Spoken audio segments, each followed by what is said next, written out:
Hi, welcome back to the channel. Today we're going to be talking about the ISO ratings for your sleeping bag. Is there a bird? It seems like this bird wants to be part of the intro. Did you get that?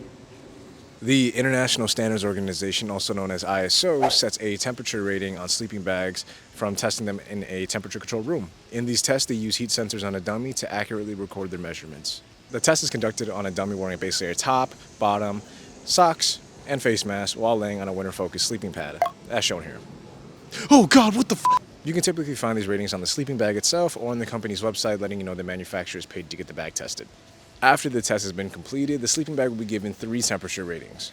The sleeping bag will be given a T-comfort rating. This is to let the average cold sleeper know the lowest temperature they'll be able to stay comfortable sleeping in the sleeping bag. The next rating is T-limit. This is to let the average warm sleeper know the lowest temperature they'll be comfortable sleeping in the bag. The last rating is T-extreme. This is a rating to let you know the lowest temperature the user will survive in. This rating has nothing to do with comfort, but overall survivability. If you're planning on using your sleeping bag for extremely cold weather, ISO does not test for extreme temperatures under negative 20 degrees Celsius or negative 4 degrees Fahrenheit.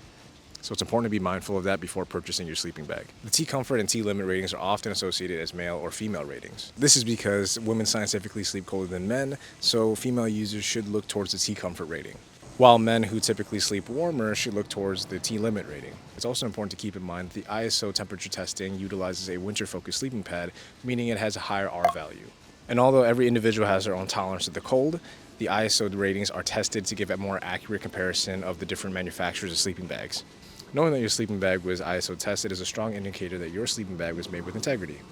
Depending on where you go, you may be using a sleeping pad like the accordion close-up foam sleeping pad that has an R value of 2.1 as it's meant for warmer seasons. So it's important to know the sleeping pad you're going to use alongside your sleeping bag so that you can get the maximum amount of insulation. While we're on the topic of sleeping pads, having the right sleeping pad is important for overall comfort throughout the night. Similar to sleeping bags, topcoats like the Moondance 25 go through rigorous ISO testings, but still rely on the user's sleeping pad for insulation from the ground. It's important to note that ISO ratings for sleeping bags are underestimated for quilts, since quilts don't have a hood and rely heavily on an R value pad. If I decided to go on a trip during a warmer season, having the Moondance 25 top quilt paired with a lower R value sleeping pad like the accordion is a great setup for the conditions I'm going to be under.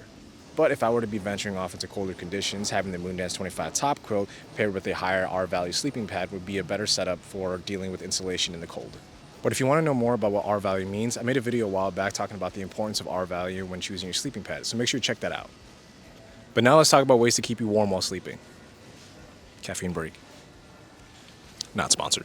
Layering up is an easy way of keeping you warm. Having a base top and bottom layer, a hat, maybe some socks, is an easy way of keeping you comfortable for a lot longer. Exercising is a great activity to do to get your blood pumping, allowing your body to heat up and keeping you warm.